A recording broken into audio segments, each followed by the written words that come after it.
How's it going, Internet? And welcome back to another Odyssey podcast. That's ODDYSSEY podcast, all one word, on Twitter. So be sure to hit us up with a follow on there. And we're coming live to you on a Tuesday, bringing back some more politics, hard-hitting topics.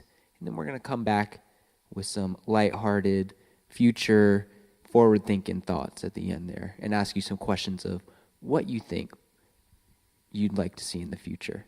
So what were some of those first topics we're going to be hitting up here? Oh, by the way, let's go ahead and get introductions in.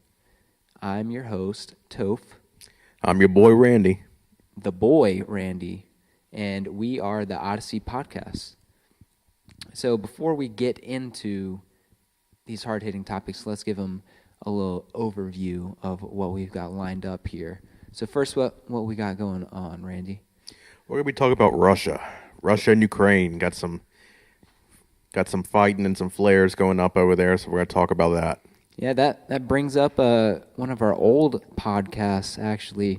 I remember they were in the news for some neurological attack, I think it was, but yeah, that was way back in the day when way back. Not way back. It's just about a year or two ago when Russia poisoned that former spy, allegedly. Allegedly, of course. Yeah. So now Russia's back at it again. Back at it again In the news. They've seized 3 Ukrainian naval vessels going through the Strait of Kerch on their way to the Sea of Azov, where Ukraine has 2 naval bases. Right. Apparently, Russia has blocked access to the sea, and when the ships are trying to pass through a bridge to get to it, they rammed one of the vessels, seized the other 2, and have taken all the Navy men off the ships prisoner. Right, and what follows that is we're going to somehow link that to Brexit, and we're going to talk about, the moral reasoning, the political reasoning, legal reasons why something like Brexit could, why that would happen, how it relates to what we're seeing, how it relates to imperialism and in the modern age and sovereignty. We're gonna try and make it relatable. We're gonna, give an example of here in the United States. And then from there, we're going to work into a little bit lighthearted. We're going to talk about, space exploration. In our new Mars mission that just touched down yesterday. So, right. We got some really neat things going on here. Yeah, good topics today. Yep. So let's go ahead and get into this hard-hitting topic of, pretty much World War III is what I would call it. I wouldn't say we're at World War III quite yet, but it's bubbling. We've got some tensions flaring over there, so it's a tough situation. So when you say over there, we are specifically referring to Ukraine and Russia. Ukraine and Russia, and those are border nations, correct? Yeah, they border each other, and they've become even more of a border country now that Russia annexed Crimea a couple years back. So now they've got a lot of tension in that specific area along their border. So essentially what's happened is Ukraine sent 3 vessels from their navy to the Sea of Azov through the Strait of Kerch, which is a very, very narrow strait. I think the strait is actually connected over with a bridge. And apparently what Russia has done now is they've put a fuel tanker underneath the bridge to block access. And then when the Ukrainian vessels were attempting to go through, they said that violated their waters, violated treaty law, and then they then opened fire on the naval vessels from Ukraine, rammed one of them, and essentially captured these 3 vessels and took all these men prisoner in what is being considered one of the most dangerous acts of provocation in the Ukrainian-Russia conflict since it began. Now, to me, that like you said, that nearly sounds like war. You said they opened fire? They did. They opened fire on these 3 vessels. I don't believe they sunk any of the vessels. They could have been warning shots or shot with ammunition that was not quite as strong as, site-to-site missiles and stuff like that. But they did use all the force necessary to seize these vessels. Yeah, they put that dead in its tracks. But what else is there that would cause a war? I mean, like we look back to, history to see what happened. What more could happen that would really spark something, and what historical examples can we look at? Yeah, well, it's interesting to see this and then draw comparisons to the beginning of World War One, since you brought up World War Three. It's not altogether dissimilar, but there are some unique elements to both. In World War One, Serbia was attacked by Austria after the Austrian Archduke was assassinated. Austria declared war on Serbia. Russia declared war on Austria. Germany came to Austria's defense. France and England came to Russia's defense in defense of Serbia. And that's how World War One got started. So it was essentially a smaller nation being attacked by a bigger nation who happened to have allies of their own. Right. And that drew everybody in. So now we're seeing this with Russia attacking, or at least encroaching on the territory of Ukraine, who has allies in the West. So we could see this build up, and where it goes from here, nobody really knows. Right. You mentioned Ukraine has allies from the West. Is that it? So you're mentioning the United States, for example. Are we the West? I would say the West could be categorized as NATO. So Canada, United States, Mexico, Germany, France, a lot of the border nations in Eastern Europe. So like Romania, Bulgaria, other states like that. Whether or not they're official members or included in NATO is another thing, but it's essentially NATO countries, EU countries, and the United States that have all kind of put their backing behind Ukraine.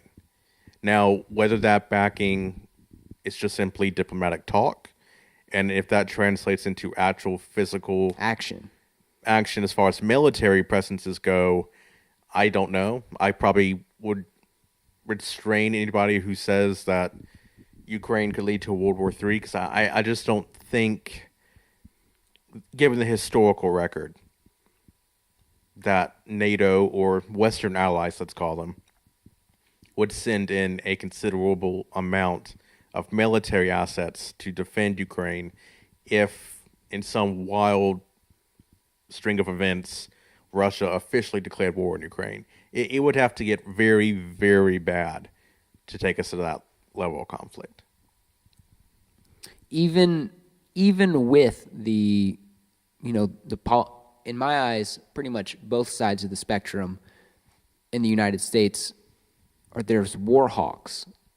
So even with considering that we pretty much have both political spectrums, war hawks, you think it would take a lot to really push us into that? It would, because you have to remember, in the United States, those war hawks you're talking about, the conflicts that those people are responsible for either sponsoring or supporting have been conflicts in places like Afghanistan, Iraq, where those wars or conflicts have been, on the whole of it, not to put them down or to say that they weren't extremely important or didn't take a large toll. They were not at the same level as a major global military conflict as a war with Russia would be. I mean, Russia has one of the most powerful militaries on the planet. They have a very large population that can be recruited into the army. They already have a very large army, but they have an even stronger reserve pool to pull up from. So they have a lot of military assets that they could throw at Ukraine and anybody else. So it's a very different situation than, say, the war in Afghanistan or the war in Iraq. Let's take a step back here. We mentioned that the backers for a Ukraine, but we didn't really say who would back Russia. Does Russia have any markable allies that would jump in there if this, domino effect of declaring war, were to happen. It's difficult to say. China is one of their most principal allies. I don't know if that kind of conflict arose, China would commit military assets to that kind of conflict. They could, they might not. China has its own interest, especially with Yes. the West. So I don't know if they would throw all that overboard just to back Russia in this conflict. But principally, it would be China. Russia has a few friends in Eastern Europe, but not a lot as far as nation states that support them. So their list of allies are a little bit thinner than Ukraine's, but nevertheless, the largeness of their military assets make up for that. Right. Okay. I guess the next logical question would be, what are the political factors, the political driving factors that are pushing this conflict into, potentially a war? Well, I would probably say there are two primary factors. There are a lot of different issues that kind of drive into this, but the two main ones, to my mind, are imperialism in the 21st century, and then the notion of sovereignty as it compares to the sovereign status of a nation state, especially in the midst of a revolution. So, from the imperialist perspective, you've got Russia, who annexed Crimea. Now, a lot of people said that was a very, very stark imperialist move. Russia is simply absorbing this part of Ukraine through a very dodgy, at least according to Western observers, referendum, one on independence and the second referendum to join Russia. So we have this issue of imperialism in the 21st century as compared to what imperialism was 100 years ago. Because, that kind of word was thrown around lots and lots of times in political circles 100 years ago when nation states were expanding their borders through both diplomatic and military means. Right. So think about not only United States, but what other countries? United States, you can think of. The Monroe Doctrine is a perfect example of American imperialism. Other examples, Great Britain had a massive global empire, which could be very much chalked up to as imperialism. Then we have France's colonial empire, Spain. The list goes on. Right. For Britain's example, you can think of, I think they owned like Shanghai in China for a very long time. They owned parts of India. They owned almost all of India, called the Dominion of India at the time. Right. They owned, well, I wouldn't say owned, but they had territory in China called Shanghai in different sections. They didn't occupy all of China by any means. Oh, no, but not they had all. certain small sections that eventually were turned over to the Chinese government. But Australia was once a penal colony. They had many, many different parts of the world under their control at one time.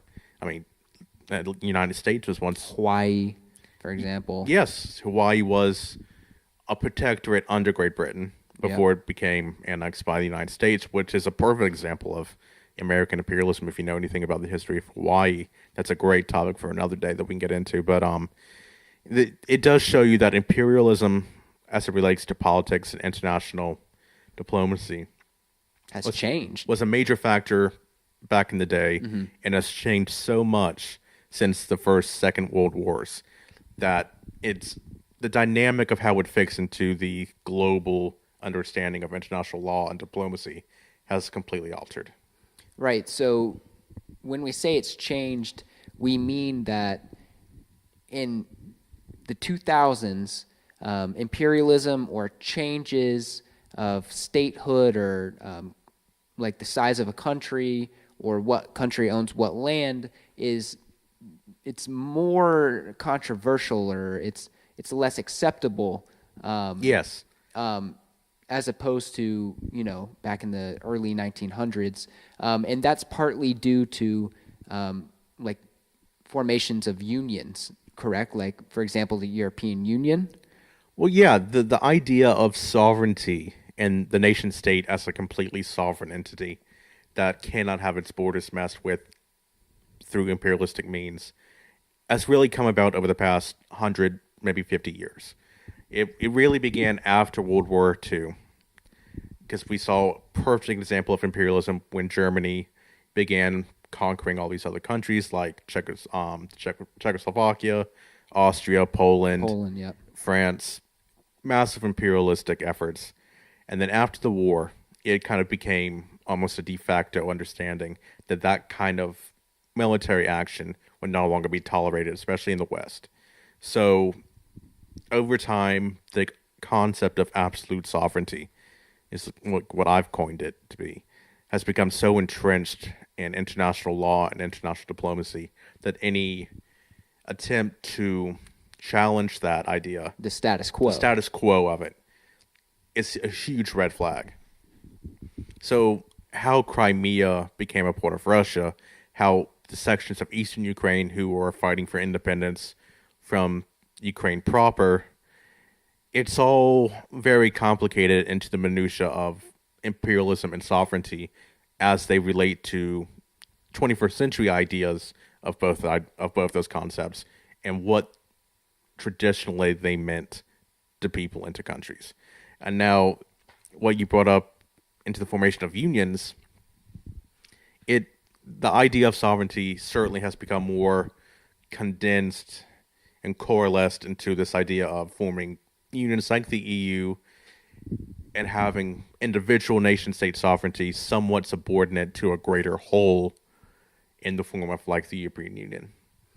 Okay, so we talked about imperialism, changes in the status quo, and I think we're almost kind of seeing a bounce back, a push back to the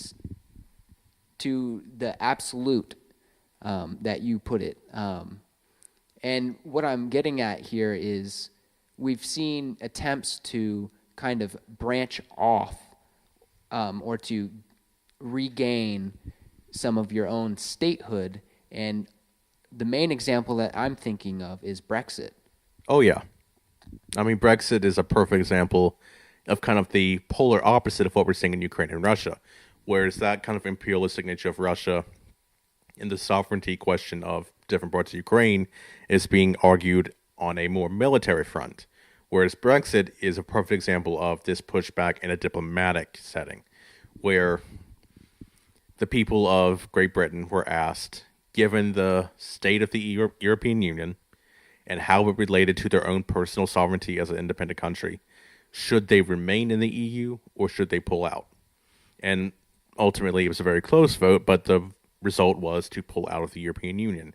And now they've had 2 years of negotiations, and it's a great prime example of how we see a pushback to these absolute concepts that have developed over the past 50 years, and how we could possibly see even further pushback, not just from Great Britain or Ukraine, but from other countries like Italy or Austria or Poland, who have these new political parties and political movements who embrace this pushback, this kind of nation-state nationalism, populism, whatever you prefer to call it, that does not recognize the abstract ideas of the greater whole, but more of a personalized Culture, understanding more cultural. Cultural, personalized understanding of nationhood and sovereignty as it relates to that independent country. Okay, so it's kind of a messy talk, and there's a lot going on here. So let's try and make it a little bit more relatable and give an example of how this would look in the United States right now under a Trump presidency. Okay. So in order to build this example, we're going to have to, use states in the United States. We aren't really trying to say anything about anybody's political ideology. Yeah, we're not advocating for anything. We're just simply giving an example. We're trying to make this a relatable idea. So right now, as Trump is president, obviously it's pretty divisive. Yeah, there's a big division in the country. So let's just go ahead and say, let's say Trump did something or said something or did something that was so outrageous politically that it caused some type of, we'll say, coup or revolution. revolution, overthrow, and it was led by the people who have the polar opposite view of Trump. Yeah, it would be an anti-Trump revolution. Right. These people come in and the government is overthrown. Not just the president, but the Congress, the Supreme Court, the whole institution of the U.S. government is overthrown. And it is then replaced by a new government, very much the same lines, same setup, president, Congress, Supreme Court, but it's all new people. And they set up new laws, and they try and shape the new face of politics and how the United States should be run at the federal level. It would be a polar opposite style of thinking and politics from what Trump is advocating. Right. So it's a whole entire polar shift. Right. All at once. Mm-hmm. So the question is, if these states that backed Trump, if they all of a sudden didn't agree with this new government, would they legally and morally be justified in seceding from the United States? Yeah, that would be the question. I mean, you would be hard pressed to come away from that kind of example and think, okay, if the government, as we understood it now, was overthrown and replaced by something new, perhaps not entirely outside the realm of possibility as far as, current day politics goes, but if that did happen, would individual sections of the country or states as just a whole have the right to secede given what's just happened? That would be a very great example of what's going on in Ukraine, because that's essentially what did happen. The former government was overthrown. The president was ousted. He was sent into exile in Russia, I believe, and a new leadership was brought in. The eastern parts of Ukraine that strongly backed the former president didn't recognize the revolution. They didn't recognize the new government, and thus decided to secede or fight for their own independence because they didn't recognize what had just happened in their own capital. So you had this split, and that is what we're trying to get at with this example. And honestly, there's probably no right or wrong answer. The best way to approach something like this you'd have to take it case by case. There's no absolute answer. In my opinion, everything just falls on a scale, and too many of one thing might push the answer towards, yes, this is morally right. Too many of the other things might push it to, no, this is morally wrong. We can't do this. No, this is against legal reasons, But yeah, it's just a question that is going to, shape the way the future, looks. Not only in Europe, but we may have to, confront something like this here in the United States. Who knows? Yeah, I mean, these issues aren't going away. I think they're going to play a very pivotal role in 21st century politics going forward. I mean, it's the Arab Spring, what's going on in Ukraine, what's going on in Europe. It's all in many ways interconnected. So how we approach these issues will determine how countries develop and how interactions between these countries develop going forward over the next 50 years. Right, and I guess forward thinking, we got some really interesting news as far as, interstellar space-time continuum travel is concerned. We're shifting away from the doomsday of World War III to the bright future of space exploration. There we go. Space exploration. Yeah. Try saying that fast. 5 times fast. Impossible. But yeah, I mean, we got Elon Musk pushing these, what do you call it? Tourism? Space tourism? Yeah, space tourism. Yeah, with his SpaceX company.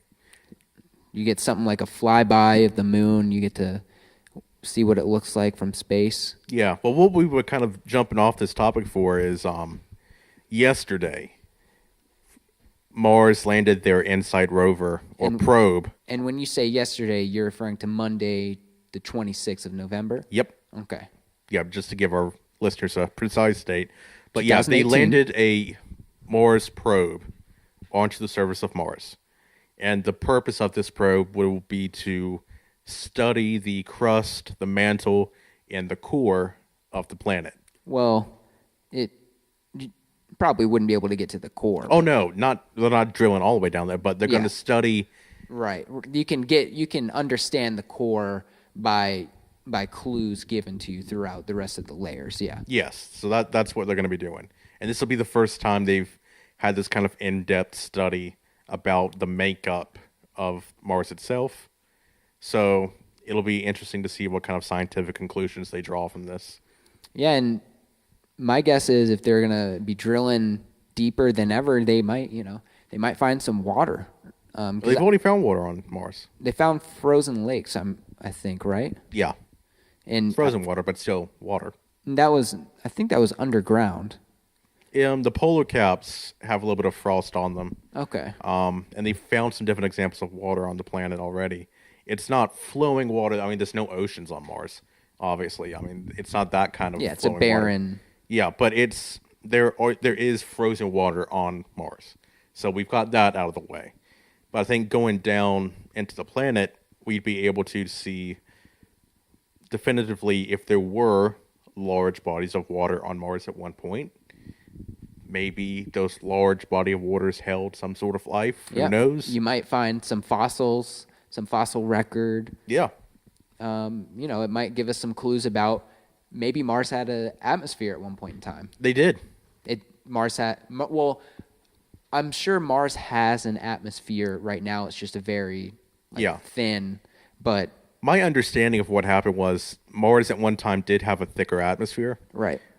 I don't know if it was quite as thick as Earth's. Oh, of course not. But it was thicker to the point where there could have been water, perhaps plant life, we don't know. But it was definitely thicker. But from what we can tell, at some point over the past several million, perhaps billion years, Mars lost its magnetic shield.